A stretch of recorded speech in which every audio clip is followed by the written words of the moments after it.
Tolu Sachs, the man. Let's give it up. Let's give it up. You know, I know that Patience, anytime that Tolu Sachs comes on Weekend Deal, I know he knows he's stepping out of his comfort zone because you never know who's watching, what they're expecting, and what the flow or the momentum can be like. Absolutely. We celebrate him today as he joins us once again as we focus on thriving outside our comfort zone. Remember, your first presentation, your first script, the first time you performed on a big stage, you had flutters. Is it butterflies or is it mosquitoes? Something was thumping somewhere. After a while, you got comfortable. Have you ever thought what could be on the other side of your comfort zone? Well, NTR Saba has put it in a very catchy way. They called it the comfort trap. NTR Saba, please take it from here. Hey, I'm on this car. Organizer, please come on. Pop my Antawa. When you are done, just let me know. Okay, sir. Bye. Yes, sir. No. What, sir? No. Is this you? No, sir. Oh, my God. No, sir. No, I'm doing it. You don't have to stay in your comfort zone and be comfortable. Don't move out, bro. Comfort feels safe, predictable, familiar. It protects us from risks and uncertainty. But can comfort and safety quietly hold us back? For some professionals, entrepreneurs, and families, routine feels easier than change. The same methods, the same environment, the same way of thinking. But here is the question. Does prolonged comfort limit growth, creativity, and opportunity? Prolonged comfort limits growth and creativity. This is because one may tend to think that he or she is getting a temporary or what we call momentary comfort, maybe peace and stability at the moment, but over time, it will lead to stagnation. It will lead to complacency and boredom. It will lead to missed opportunity. So when one spends a lot of time at a particular place, it hampers growth. Biologically, humans are wired for predictability. The brain prefers routine because it feels safe, while the unknown naturally triggers fear. That fear of the unknown often keeps people in jobs they have outgrown, businesses that need innovation, or environments that no longer inspires progress. What are the hidden costs of staying safe? The hidden cost of staying safe is that while we definitely stop growing, the person can no longer confront new opportunities. The person will remain at a standstill, and that will lead to the person moving back instead of growing. And you know that the life we live in, one ought not to remain at a particular point for a very long time. Stepping out of your comfort zone is not reckless. It is intentional growth.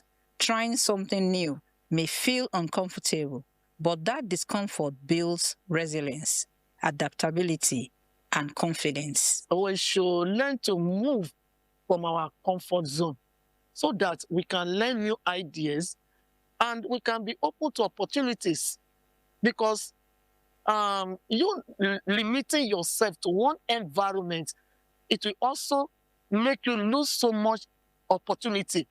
It will also make you not to be able to express that your inner person, that your strength, that your ability, because you are too comfortable in that particular environment. My advice to those that think that staying in a particular place is safer is that they should wake up from their slumber and begin to confront new opportunities. Let them begin to dismantle their fears. If they are finding it difficult to do anything, they should start small. They should start small. They should set up stretch goals and begin to pursue them. It will lead to the fulfillment of their potentials. Comfort protects you today. Growth protects your future. Thank you so much, NT Etzeba. It is Weekend Deal, the show where conversations inspire true life transformations. And we are today again, we are looking at comfort zone, thriving outside of your comfort zone. I read somewhere they said that comfort zones are actually not your enemy. They could be your launching pad. But I don't know much. That's why our guests are here in the studio today. We have we love her so much because each time she comes in, there's a light that she throws out that inspires us. And she's here again. And literally, she is actually, she is shining. I mean, let's put it like that. I mean, we said so much when she walked into the studio. She is Dr. Okechinye. She is a business psychologist, a mental health therapist, and an inspirational speaker. Let's see her profile.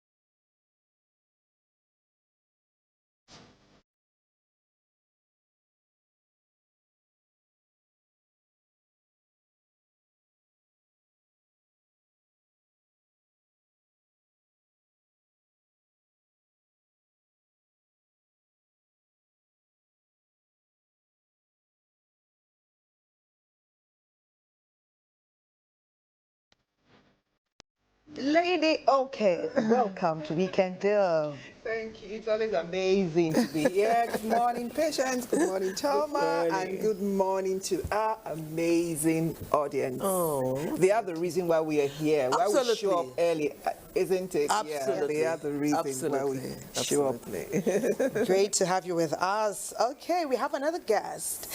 He is Umbang Usang. He is the president and chief executive officer of God for Umbang Foundation. He is a humanitarian and a development professional. His profile is now.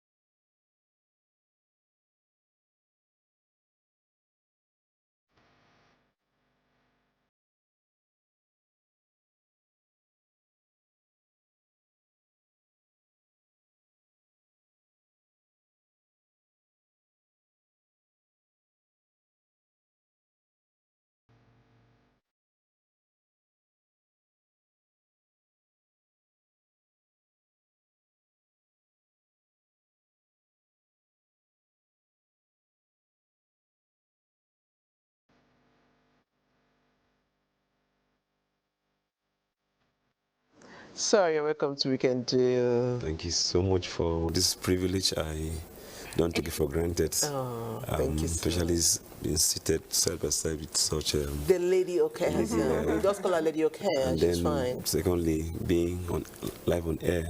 So the largest African network. Oh, yes. I think it's an honor I won't take for granted. Thank you so much. And all the viewers, thanks so much for staying by NTN. Oh, thank you so much. That was so heartwarming coming from you. And my director, when you were saying the largest TV network in Africa, my director said, say it again. Francis, I called you out. Okay, welcome. You're welcome. Thank you so much, man. NTA. Lady Okay.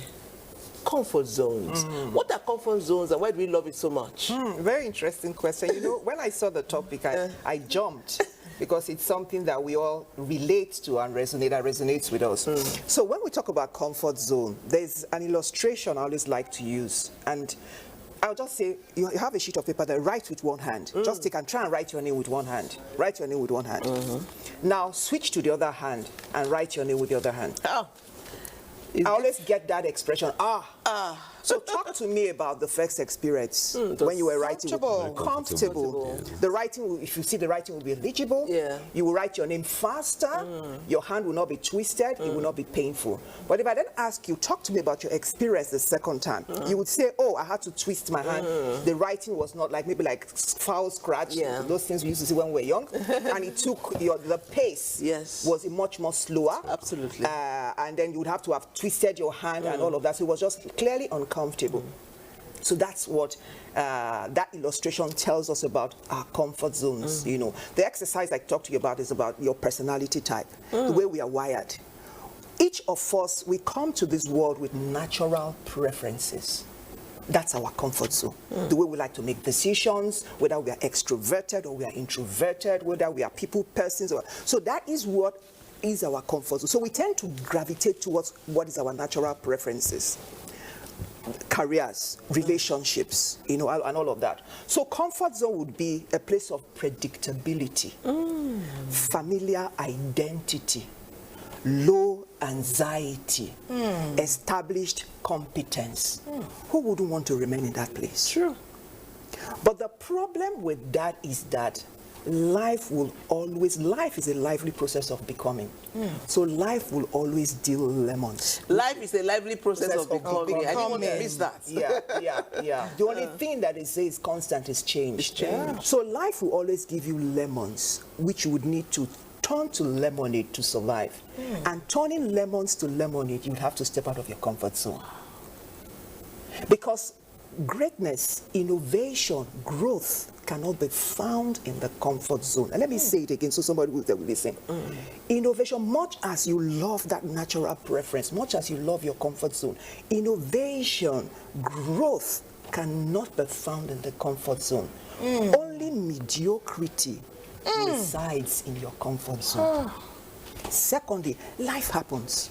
You lose your job. The breadwinner dies. You're suddenly retired. Illness crops. Anything can happen, anything, and it pushes you out of your comfort zone. That's beautiful. So that's amazing. So now we do know that you can be pushed out of your comfort zone. You can be pushed out, but the best is to realize that fake it, stepping out of your comfort, see it as a natural thing. That's something that is needed, that it becomes a natural part of you, so that you learn the competencies, you learn the skills that is required that to survive or thrive in your comfort zone, so that when life happens and you need to step out of your comfort zone, it becomes a natural. Yes. That's huge and profound. Thank you, Lady Okay. Okay, now I think when we began to use the word masterclass, it was when the Lady Okays began to make our couch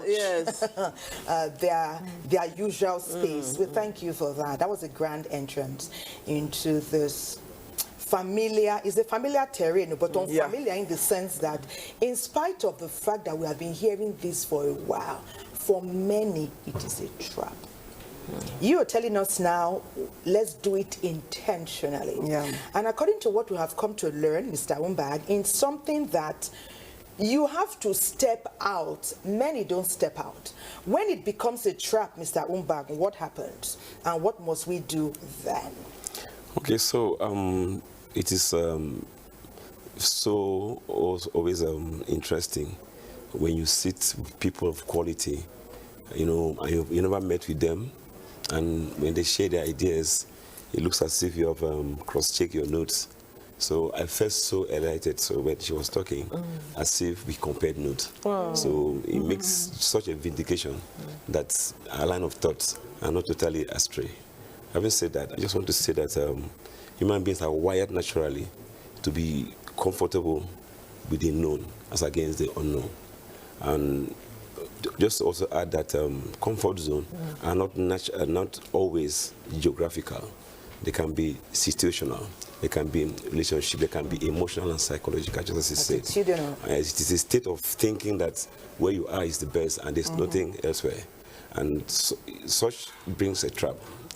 Keeps us in a cage where you're afraid of striving or stepping out of your comfort zone. You don't want to try new things. And like she said, life will happen. Life always happens. And we have the natural life that will happen. I mean, natural things that can take you out of your comfort zone, which could be earthquake. We also have the unnatural things, which could be insecurity, insurgents. And when this happens, what is in you comes forth. Interesting. The Bible says that when you faint in the days of adversity, your strength is small. And it is in the days of adversity that you are able to test your resilience. Now, what are the qualities or what are the things that actually make people avoid comfort zone? Fear. Fear of natural insecurity. Oh, the place is not safe. Other things can be fear of what people will say, what if I fail. Now, comfort zone really have this way of keeping people where they are. For instance, even in football, we have clubs that find it difficult to win matches away. And we also have clubs that make their home a fortress. And so when you're going to play them at home, you have your heart in your mouth, and you're not likely to win. Such clubs are clubs like Barcelona, Arsenal, Man City, etc. But as humans, we were born with this inbuilt ants. Ant is automatic negative thought. Okay. Yeah, for the human, what comes to you first is, what about if it doesn't work? What about if I fail? What about the armed robbers on the way? I like to speak practically with the Bible and my personal experience. I was in Lagos. I love Lagos. I love all the traffic. I love all the challenges of Lagos. And so when I was to be brought to Abuja on transfer, we fasted. I fasted. The church I worship fasted, just to ensure that I didn't come to Abuja. And where was I living in Lagos? I was living in Shulu, one room, face me and face you. But you wanted to be there. Yeah, I just wanted to be there. And I was schooling, like, so I just thought there can't be a better place than Lagos. And lo and behold, I was forced to come to Abuja. In Abuja, I got to know that someone can get a car. In Abuja, I get to know you can stay where there's light and constant light and all of that. So we are trapped to ourselves because of our natural thinking, our scope that is also limited, and also the fear factor that is in a man that keeps you where you are, thinking that you are in the best place and nothing else. Amazing story there. That was very inspiring. You see, people, our viewers always write, oh, weekend deal. Every weekend you put just up your game. That's because our EDP, Mrs. Taretelo, has refused for us to feel like this is a comfort zone. Yeah. Every week she tells us that, see, you see, last week is gone. This week, Patience and Thelma and Sule, I expect this. So we never feel that it's a comfort zone on the show. Maybe that's why every weekend our viewers say, you have done it again. So let me come to you. I mean, he has established something and he has said that fear, the fear of the unknown. Lady Okay, how do we overcome this fear? How do we succeed? Yeah. So the brain, let me tell you why the fear factor is always a big one. Because naturally, the brain prefers to focus on what would go wrong. And the brain is a pattern matching organ. It prefers to focus on that. So haven't you imagined or asked yourself why, if there's bad news, it flies faster, very fast. But when there is good news, nobody gets to hear it. Good news hardly goes viral. That's because the brain prefers to focus on what would go wrong. And our imaginations would always make things worse. But you never know what is on the other side until you try. Until you try. So what I say to people when fear keeps you bound, take baby steps. There would never be a time where in your life you don't feel any fear. Hardly, particularly for those who go. Even no matter how many times you've spoken on a public stage, haven't you noticed? Even you, if you are to testify truly, each time you come here, there's always that. There's always that. There's hardly any day you would come here. But you've been doing this for years. So fear is a natural. So what you need to do is you need to begin to reframe what fear is. Begin to reframe the fear factor. Am I afraid because I'm not competent? Am I afraid because I'm not good enough? Why am I? Unpack that fear element. Is it because I'm not? What do I need to do? And I need to understand that fear would never be absent. I just need to do it afraid, but take baby steps and prepare. But let me say this, something that just occurred to me while you were speaking. There are people who naturally step out of their comfort zones, who see who see stepping out of their comfort zones. You know, the adrenaline is pumping. That's the norm, and they are excited. And the question you want to begin to ask yourself: what is different about these people who see, stepping out of their comfort zone as the norm? Number one, they are risk takers. They see a door that is closed, they are looking for a window, rather than saying, oh, that door. So for instance, we step out from that door, and then the show ends and that door is closed. The ones who are natural risk takers will begin to say, okay, maybe this panel, maybe there's a hole behind this panel. His imagination naturally goes wide immediately. But those who are, sit down on comfort zone people, oh, how are we going to do this? They sit down and they put their hands, oh, how are we going to get out of this place? Supposing they fire and then the imagination goes wide. Secondly, there's a mindset that they have. Openness to experience mindset. It's a way we classify our personality type. Openness to experience. They are always, for them, routine. They find the routine boring. They're always looking out for which way, challenges and all of that. Okay? Thirdly, resilience. They are very resilient people. What is resilience? The ability to bounce back and thrive again when life happens. So you see, they are naturally resilient people. And they just keep going. They just keep going, practicing and all of that. So if you are listening to me, I want to speak to the audience. So if you are listening to me and you find yourself being held bound by fear, what do you need to begin to do? Number one, begin to reframe it.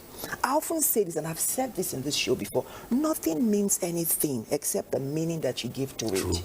And the meaning that you give to it is not the only meaning. Options are always available. Options are always available.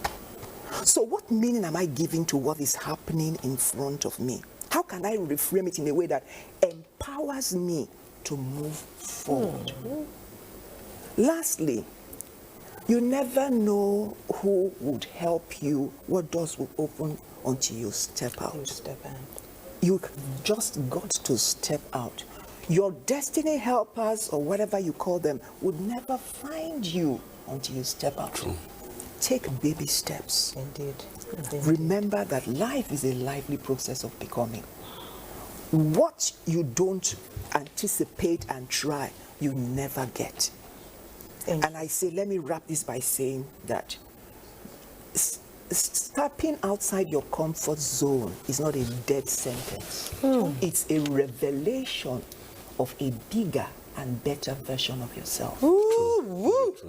Okay, now. Hey. Pluck it. I'm plucking it right here. Lady, okay. Sister with a great voice, so amazing. We've put so much, it's been a quantum leap from when the show began to where we have not even done up to 30 minutes. So it's my hope that the viewer is packing it all in.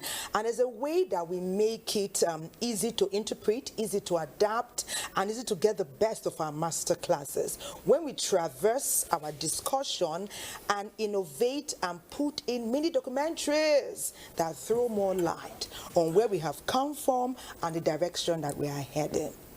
Okay, now, NTA just has been talking. They've been listening, in fact, and I was okay. This is where we want to key in.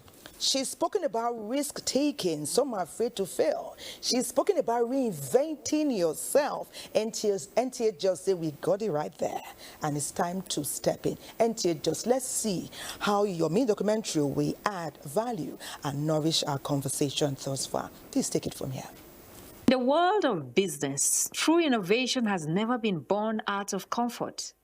Every major business breakthrough in history comes from stepping into uncertainty, taking a bold leap, often called taking a risk, where the outcome was unknown.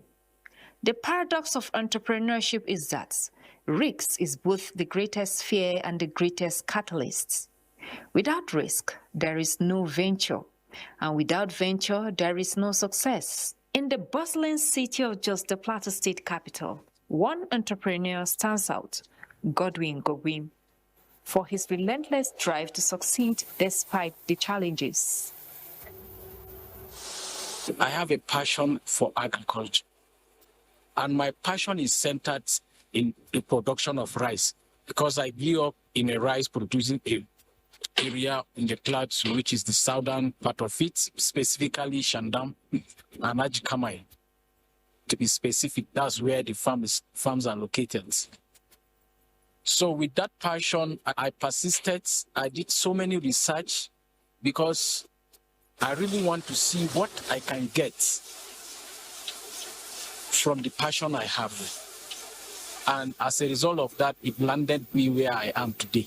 What makes his journey inspiring is not just the financial progress, but the mindset. He views obstacles as opportunities to innovate. His story reflects the broader narrative of Nigerian entrepreneurs who defy the odds, providing that success is possible through persistence, vision, and hard work. Multiple failure keep you succeeding when you look at the value of what you have. When you are persistent on the value you are creating, on the gap you are trying to fill, you need to reflect on those failures so that you make them right. Because failure doesn't mean that is the end. Failure means where you are, you need to make good corrections. You need to improve. You need to scale up. In business, you have to create value because that's what will earn you the trust and the income that you get from people.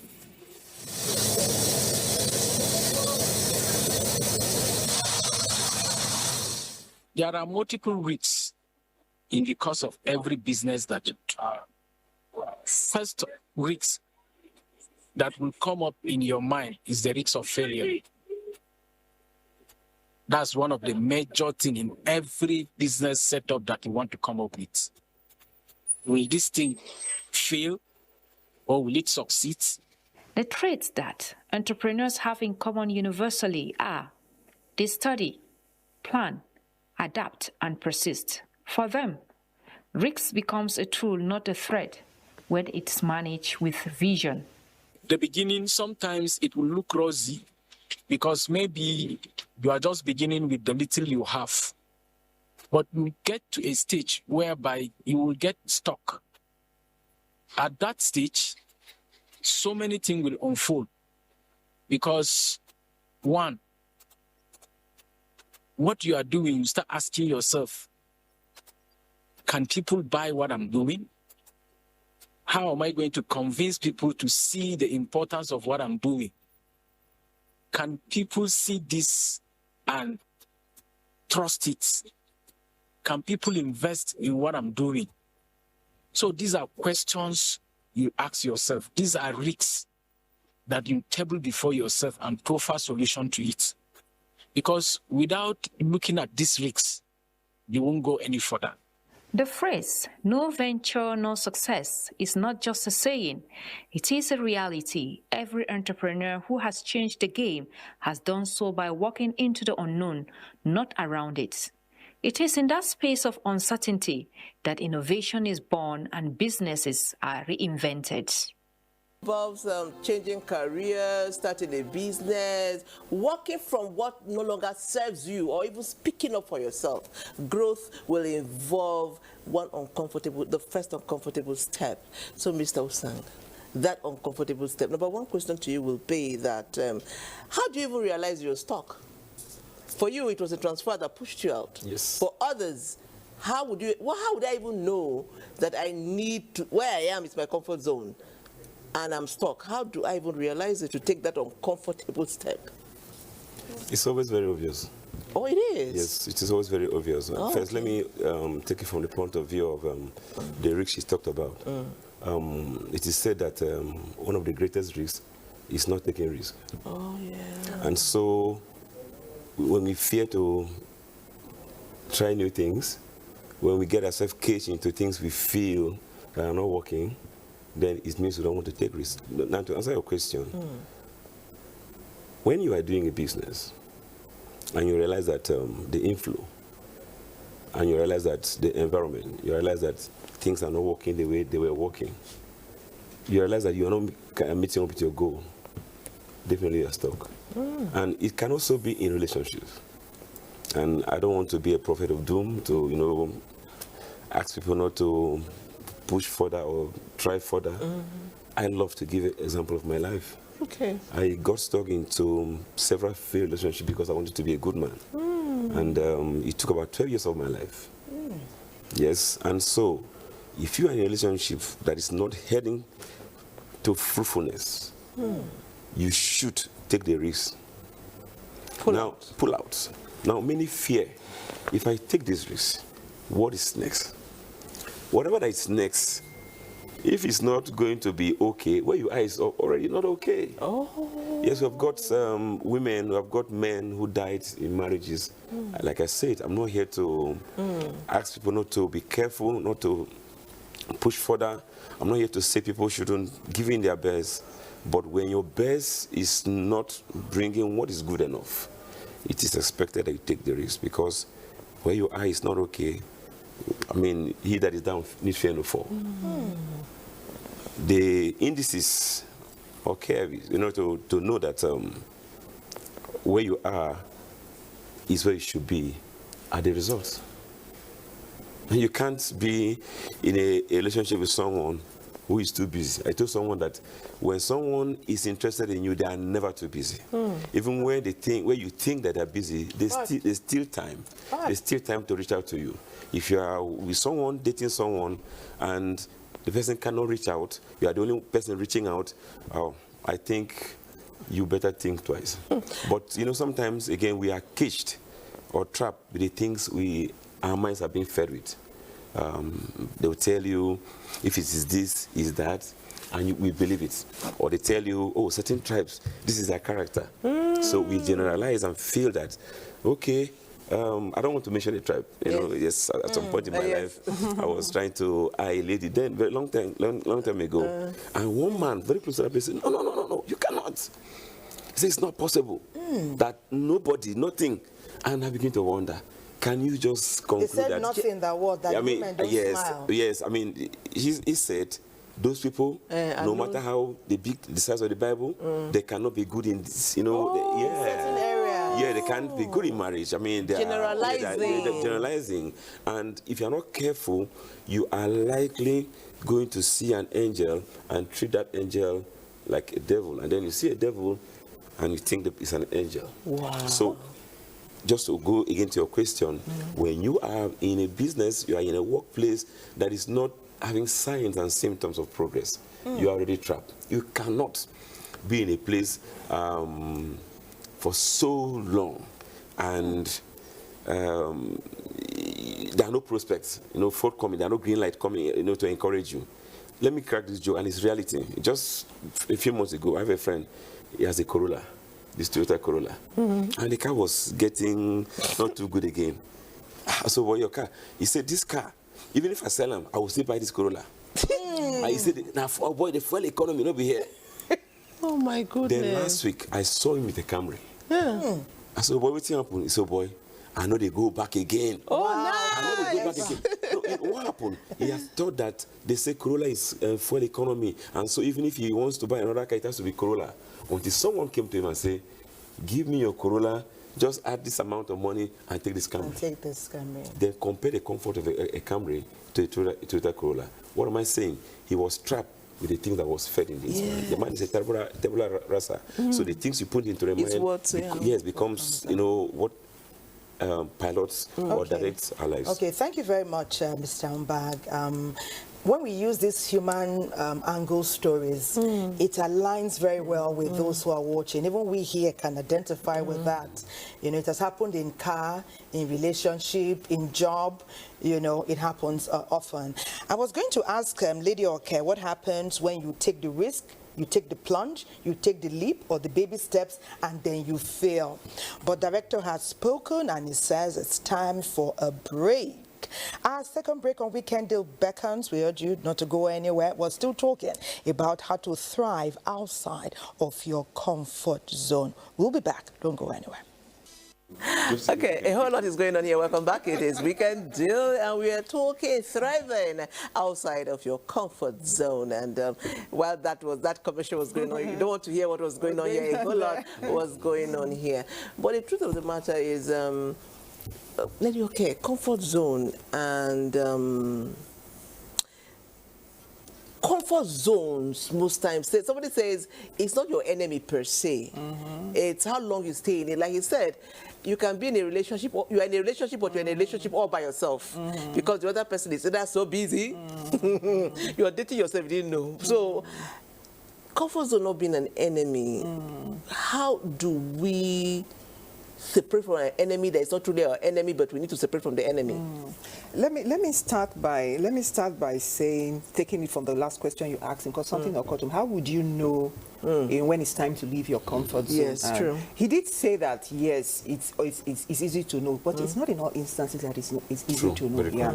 So there are certain things you need to look at. Sometimes things may be happening you don't even understand. Restlessness. You just get so restless. No peace, yeah. You don't understand what is going on, but you are just so restless. Another sign and symptom to look at for emotional flatness. Nothing excites you again. You are just cold. You are just showing up. There's nothing to look forward to. It's when you think about that relationship or that job or going to that place, nothing excites you. There's also another terminology. It's called psychological impasse. A state of total emotional, psychological, mental flatness. And then let me relate this to my own personal story. Every change for a better me that I have made in my life, I've had to get to a place of psychological impasse. From losing weight when I was over 100 kg. What? I had to get to a place of psychological impasse. So it's a place where you are so fed up and you say to yourself, this cannot continue. Something has to shift. True. Something has to change. And can I tell you that unless you get to that place, you will not make the move. Very correct. You will not step out. But even if you step out, you will go back. So that psychological impasse is now the fuel that motivates you, so that when you take the journey of stepping out, you remember. So I looked at myself in the mirror several years ago, and I said, something has to change. So what that psychological impasse did for me was that it was my motivating force. So each morning I had to wake up and get up early to jog around the estate. My psychological impasse was fueling me. And that's why you find people remain in abusive relationships. Let's get this right. Stepping out of your comfort zone is not easy. Oh, there are 3 stages you have to go to. You will struggle. So we are talking about stepping out of your comfort zone and all the niceness. Oh, it is good. There's no stagnation and all of that. It is not easy. You will pass through the stage of struggling. And that's why you find people go back to the abusive relationships. They go back because that stage of struggling is intense. From that struggling, you get to survival before you get to thriving. You don't step out of your comfort zone and begin to thrive in the following day. It doesn't happen that way. So what do you do in the place of struggling? First of all, self-acceptance. We deceive ourselves a lot in this part of the world. We fake it to make it until our fake it becomes our break it. So self-acceptance. Oh, this is who I am today. I am broke. I am poor. I am battered. I need help. But this is not who I am and who I'm going to be tomorrow. So once you can accept yourself, that's self-acceptance, you're already on your journey. Now, what has this taught me? Life lessons. What lessons can I take out of this? Those lessons become the fuel that empower you on your journey. And then increasing your self-awareness. Every step of personal development or becoming a better version of yourself must begin with enhanced self-awareness. Self-awareness. Who am I? Why did I accept this? Why did I take this for so long? What is this teaching me? This is not who I am. I deserve better. And then what support do I need in my journey? Do I need people? See, we often sit down and say, oh, what will they say? They will laugh at me. Cultural expectations. Maybe you used to be this high-flying person, and then tomorrow you are down. Oh, they will laugh at me. They will say, what happened? And so what? And so what? Okay. There are over how many billion people? Not everybody will laugh at you. Absolutely. There's one person who is out there that will be your support system. Keep raising the red flag until you find that person. So let's not deceive ourselves. Stepping out of let's not pretty it up for our audience. Stepping out of your comfort zone is not easy. You will struggle. But you will survive if you are persistent, if you are consistent, if you set goals, if you keep your goals ahead of you, if you seek the right support system, and then the spiritual aspect, reaching out for a higher help. For some people, it is God. For some people, there's got to be a higher help, somebody higher, spiritual grounding and support. And then standing on your values, refusing to compromise. you will definitely end up in a better place. Wow. I said, do you know why your front view mirror screen is bigger than your rear view? What is ahead of you is always bigger than what if you are willing to just keep going, no matter how difficult it is. Wow. No matter how difficult. Thank you, lady. Okay.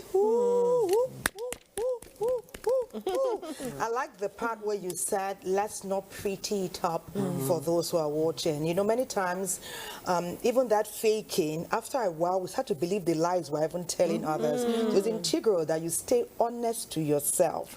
Each of us, life, our mission is different, though. Don't look at patients. You know, look at your own self. Make your path.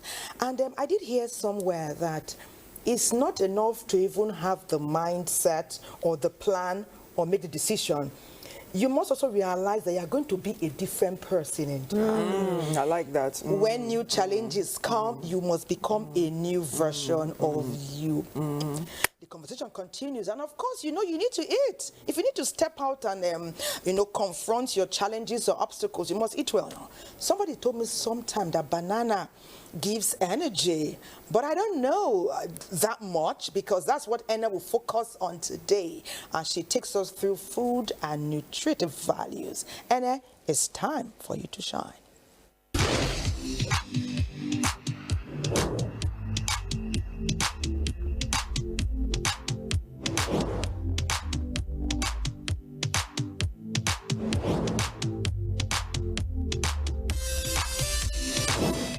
Hi there, viewers. My name is Anna. Welcome to the food and nutrition segment of the Weekend Deal Show. Today on the show, we will be talking about one of my favorite fruits to eat in the whole world, bananas.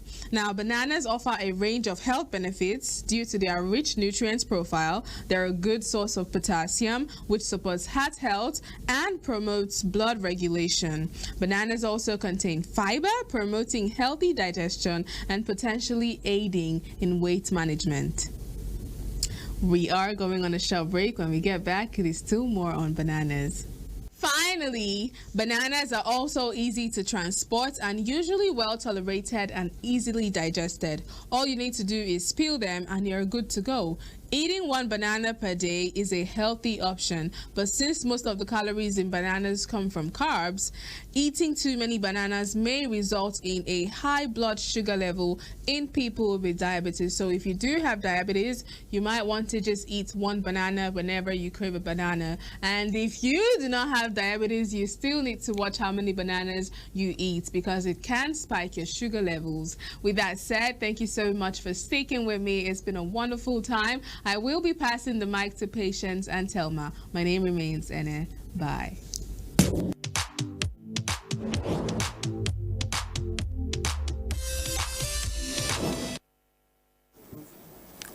Thank you, Enaba, my little pretty sister. We must eat at least one banana a day for strength and for all the goodness that banana has to offer.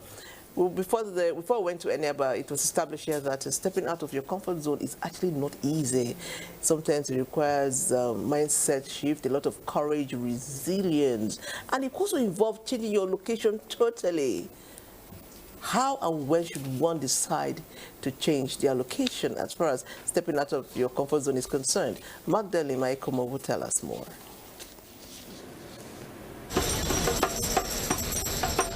According to the National Association of Nigerian Travel Agencies, NANTA, over 17 million Nigerians traveled in and out of the world yearly for different purposes. Experts also reveal that changing an environment for another, no matter the city or country, perhaps opens up to the possibilities and growth of an individual. But one question remains: does traveling really enhance possibilities of any type? When I first moved to America from Nigeria, I was just a little kid. I didn't even understand what cultural difference really meant I just knew that I was different.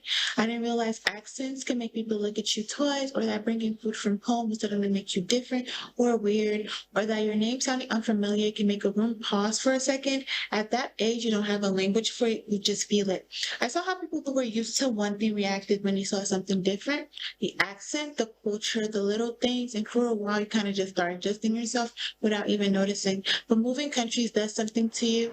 When you change your environment, you change your possibilities, you're forced to grow faster, you learn how to read people quicker, you become more observant, you start comparing how things were back home versus how they are here, and somewhere in between you build your own version. Over time, I fit in and the lines start to blur. I can't even fully separate what my original culture and what I've absorbed from being here anymore. It's mixed, it's layered, and honestly, I think that's growth. The biggest mindset for me was really realizing the opportunities the country gives you here. I thought I had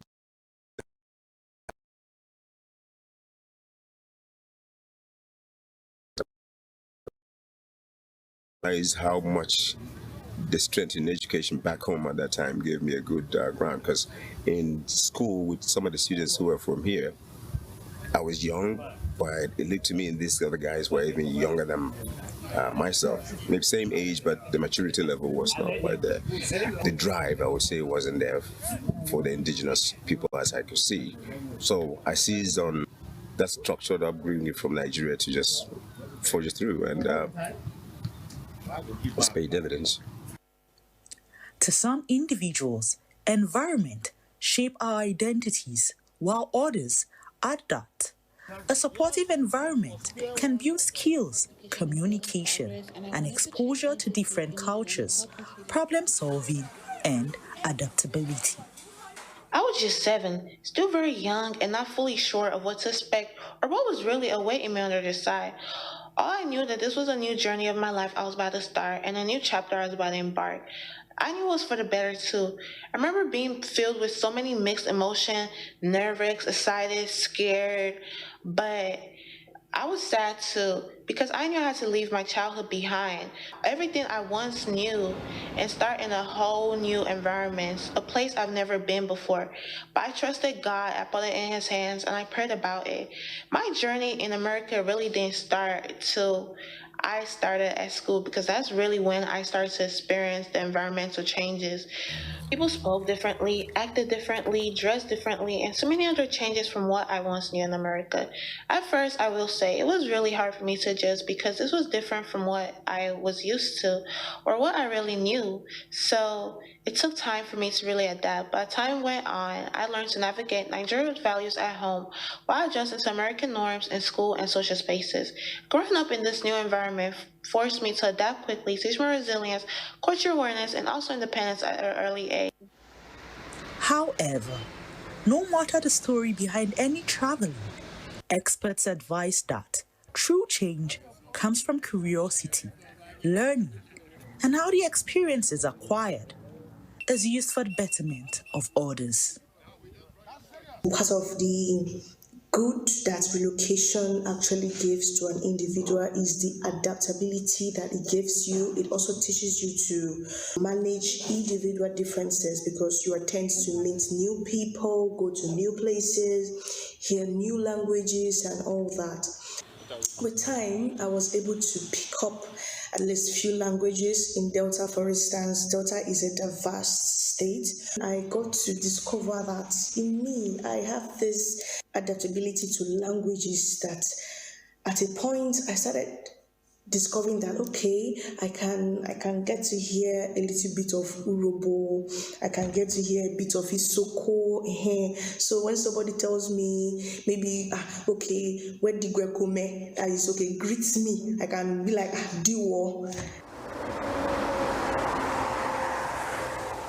Your perspective teaches you that who you become is heavily influenced by where you are and who you are. To this end, always remember the slogan, home is home.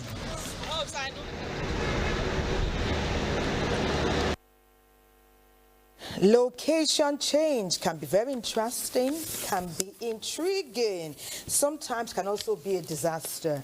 But if we take what we're learning from this conversation along with us anywhere we go, it is easy to see and to learn that we can thrive anywhere.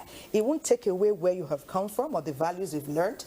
It will just help to build a different person who has involved a lot of new and fresh values. Thriving outside our comfort zone. You know, before we went on our second break, you know, I was talking with you before and behind that some people have, you know, they've listened to others who spoke to them like you. You know, some people are lucky to have a support group who align with them, whether they fall or they rise. So sometimes when challenges have come, they've been advised, push out, you've got it, go out there. And then they fall and fail. Almost what seems like they become miserable, even worse than before they set out. And we have quite a number of people now who have delved out and they are back in deeper than they ever were. They know that's not where they should be. But what ought they to do even now, or especially now? So it depends on how low the person is, because sometimes you can help yourself and sometimes you can't help yourself. So if you're listening and you find out that you have tried and tried and tried, then seek professional help. I'm talking about professional psychologists, professional mental health therapists who would help you. Those are trained professionals that will help you overcome whatever it is that is holding you, or whatever it is, whatever trauma. Because sometimes, let's face it, it's not everybody who can stand on their own, who can help themselves. So if you fall into that category, please do not be ashamed to seek for help. I think COVID made us understand that mental health issues and all of those things are, you know, they brought you to the fore where we were living in denial. So seek help. And then another thing I would say is, and say to you, if you are in that category and you are listening to me, is that you're failing. You are not a failure. You have just failed. And that failing is a chapter of your life, a chapter of the book, is not the entire book. So stop rereading that chapter. Flip over and see what is then the next page. As I say, the brain will want to keep you stuck. They're preferring to say, okay, yes. Look at the guy who, just remember the guy who did electricity, you know, Thomas Edison. How many times did he fail? 99 times. We have so many of those kinds of examples, people who have failed and failed. But a number of people have been able to find purpose for pain. So number two, in that your hole, can you find purpose in it? Can you turn that pain to purpose? A lot of people have built careers, ministries, foundations from the things that they have suffered. Helen Keller was born blind. She went on to become a renowned, I think she was an author or something. And she said to myself, I thank God for my disability, for in it I found myself, my purpose, and my God.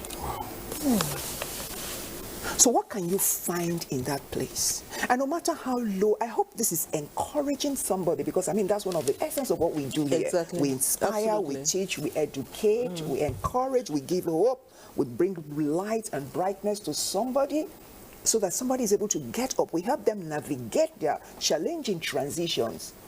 So I hope this sparks up something in you that no matter how low you think, you're better than somebody. And your story, somebody is waiting to hear your story.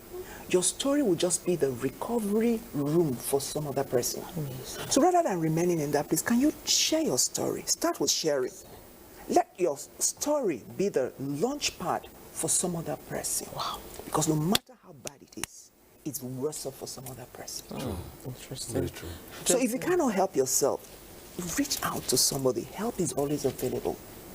There are psychologists, there are professional, there are counselors and all of that. Yes.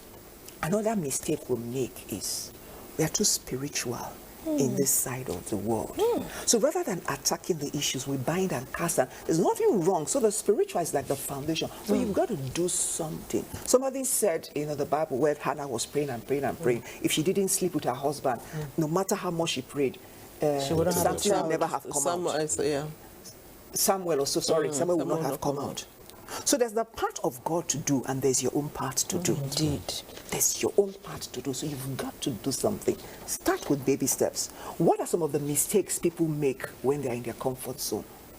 You feel that it will be easy. No, it will not be easy. You feel that, oh, you must go all the way. Start by taking baby steps. You compare where you are. You're looking at some other person. That person may be the end of the person's story. You're comparing the beginning of your story to the end of some other person's story. Indeed. Life is a journey. We all have our own roads to travel. You don't even know what things the person have gone through. A lot of times, it's only the success stories that we see. Most of all these people we are looking at, it's a challenge. Most of all these people we're looking at, if we were to go behind them and they share their stories with you, you know, as women, we do the makeup and the clothes and all of that. Do you know what we are covering? True. So you that you're in that your hole and feeling that it's the end of your worst off, you don't know. That person you're looking at, say this person is shining. You don't know what that person is covering or what that person has had to overcome. True. So I hope this inspires you to just get up. Okay. Interesting. No, that's another masterclass, another amazing masterclass. But you know, while we're on break, you said something about the inner knowing. Oh, yes. The inner knowing that thing that just tells you, dude, you got to move. Please talk about it a bit before. Yeah. So we're talking about, so that comes under how would you know? Yeah. So sometimes everything is right. The environment is right. You are not seeing the physical eyes. You are not seeing anything. But there's an inner knowing that tells you that, no, it's time to leave. Do something about this. Pause and be quiet and listen, unpack what that inner knowing is. Don't discount it and say, but this is this now. Nothing is. You're not seeing the physical sign because, first of all, you're a spirit. Man is a spirit and lives in a body. So that your spirit may be speaking to you what your body, your physical body, is not aware of. The spirit is already aware of it. And let me say this before, quickly say this. I think this would help somebody. So psychologists have said that every person has 4 selves. Your hidden self, your public self, that's your open self, your blind self, and your unknown self. Your open or public self is everybody knows. I know Thema is this high person and all of that, but Thema has blind self that she may not even be aware of. So your blind self is, you don't know them, but other people know those values about you. Your hidden self are your derailers, the one you know nobody knows. Your unknown self is nobody knows at all. So stepping out of your comfort zone, seeking growth is you need to reduce your blind self, reduce your unknown self, so that you expand your open self. And how do you do that?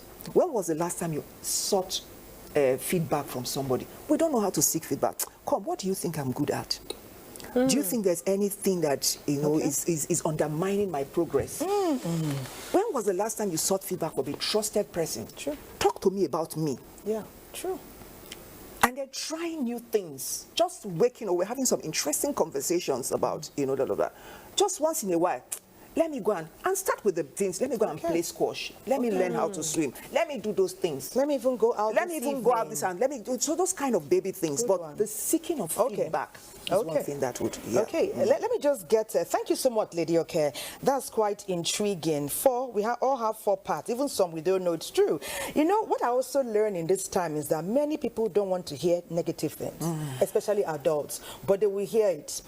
It's either you hear it or you fall. Mr. Umban, quickly, before Patience takes us to another direction, you work with young people because of your foundation. Yes. And even some of the things we're hearing today, we're learning them. Some of us are hearing it for the first time. What is it like working with children? With all these challenges we're talking about, thriving outside their comfort zones, some are orphans, some have lost their siblings, some are not on good terms with their parents, some were not even trained at all, but you have them under one umbrella. How are you ministering to them?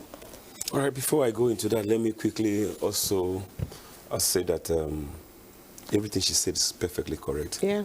And that looking at us, watching us from home, you just think these are people made from heaven, already made.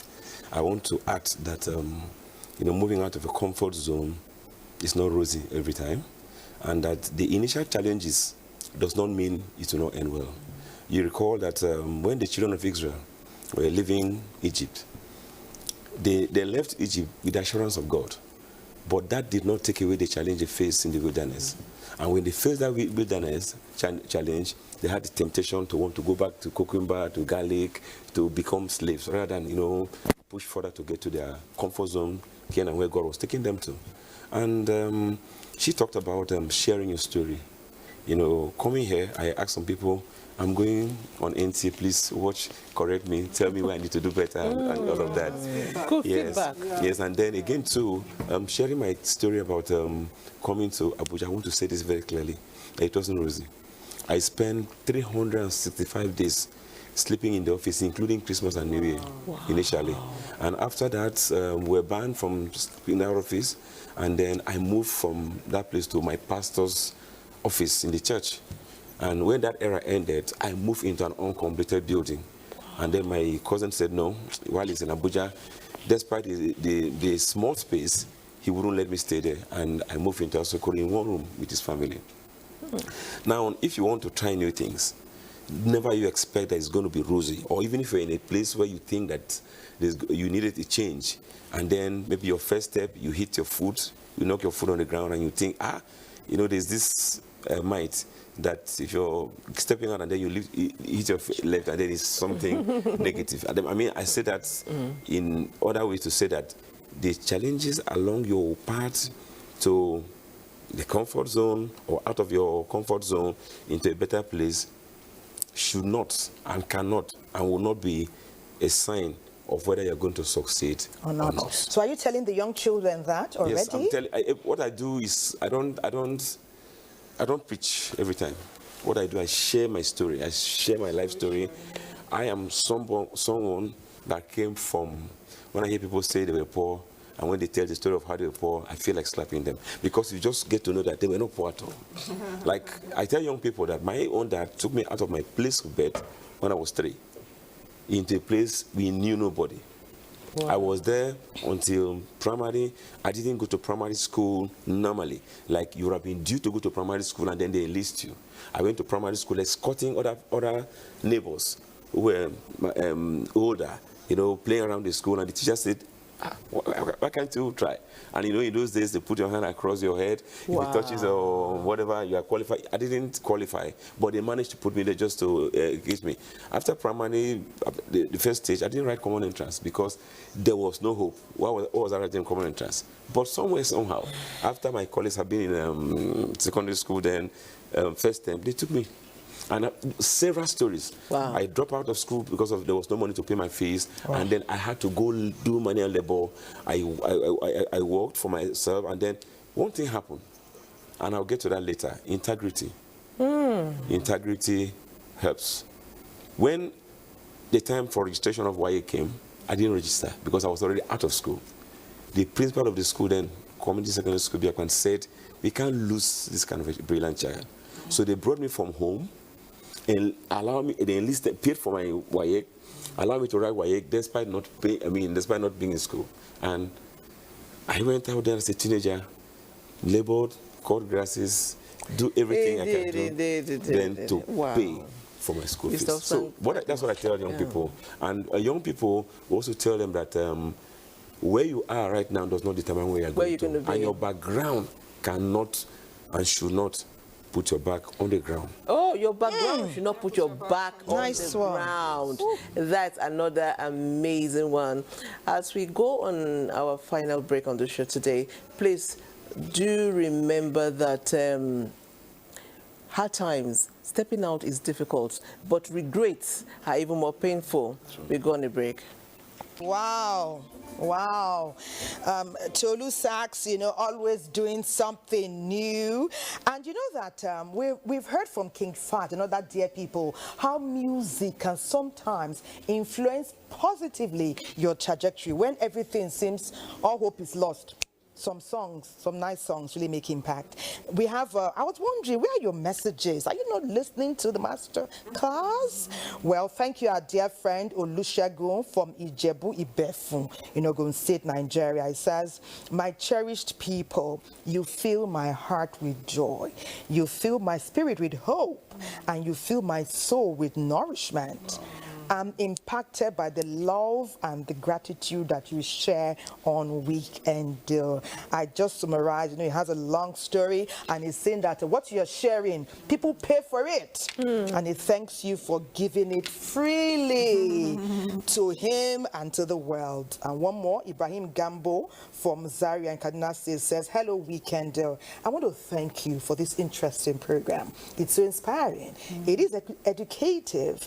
And thank you for making an impact on me and many others today. Hamza Ibrahim Gambo, reaching us from Kaduna, from Zaria in Kaduna State. We have some dear friends there. Patience, do I start for a change? Yeah, okay. Good one. The Nation is my first paper, and there's a bold headline here.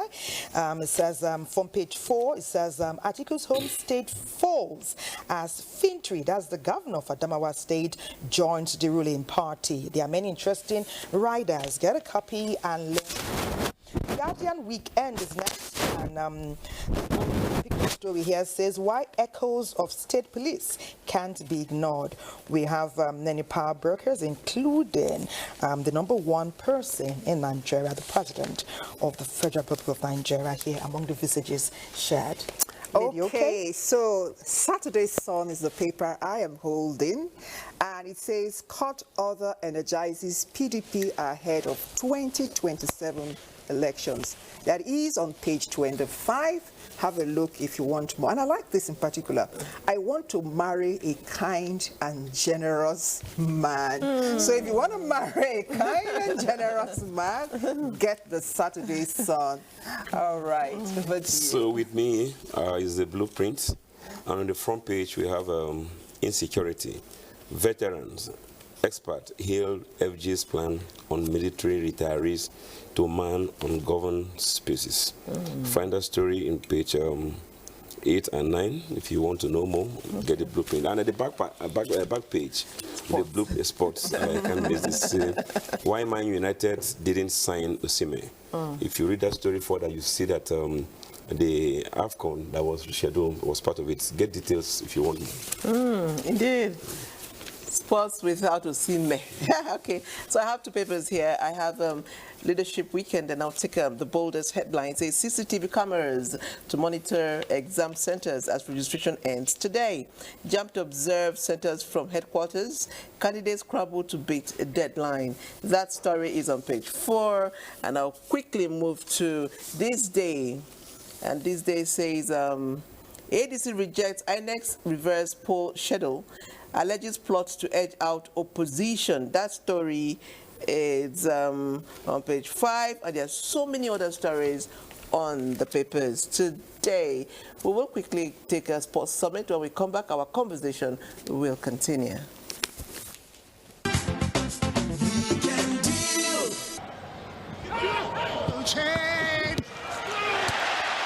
Pushed away, and the finish.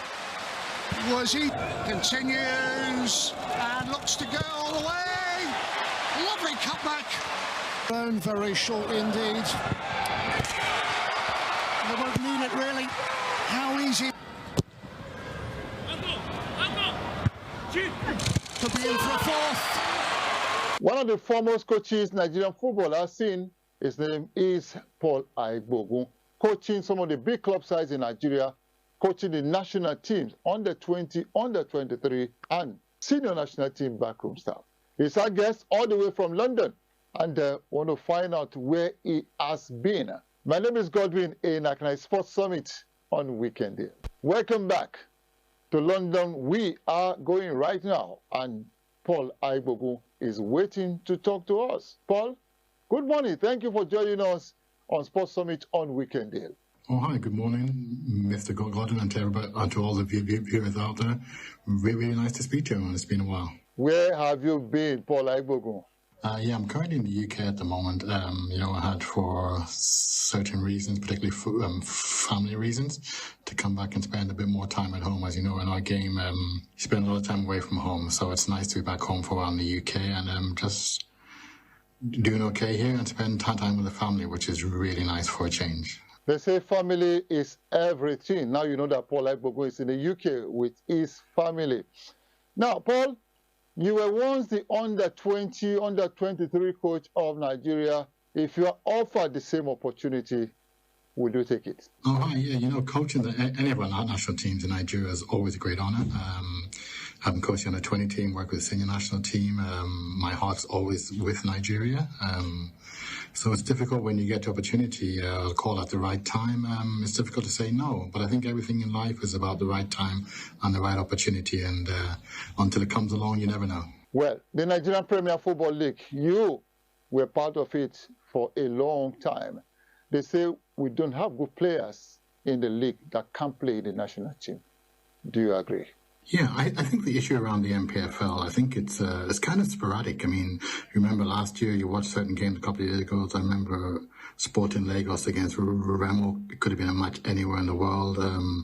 But I think the incorporation of younger players, the incorporation of partnerships between youth academies would definitely improve it, and would allow our players who I feel are good enough, if we pick the right ones, to go into senior national team. So yes, if we pick the right ones, they are good enough to go in. We have to pick the right ones. Give the right players the best an opportunity, and they will do well in the national team of Nigeria. You've been everywhere, Paul Aigogun, coaching. Which has been your most challenging? Yeah, in terms of my most challenging job, I would say it was with the under-20 national team, because obviously the first time I've handled a national team, which is far, far different from handling a normal team. And then you have a lot of five factors coming and joining players together, and you're under pressure from the beginning. Definitely the most challenging, but also the most rewarding. Wow. Paul Aigogun, it's a pleasure talking to you this morning. Thank you for being part of the show. Yeah, I would like to say a massive thank you to yourself, Mr. Godwin, and the opportunity to speak to the listeners in Nigeria this morning. It's always a privilege and one I really value highly. Thanks so much, and I wish everybody a fantastic day.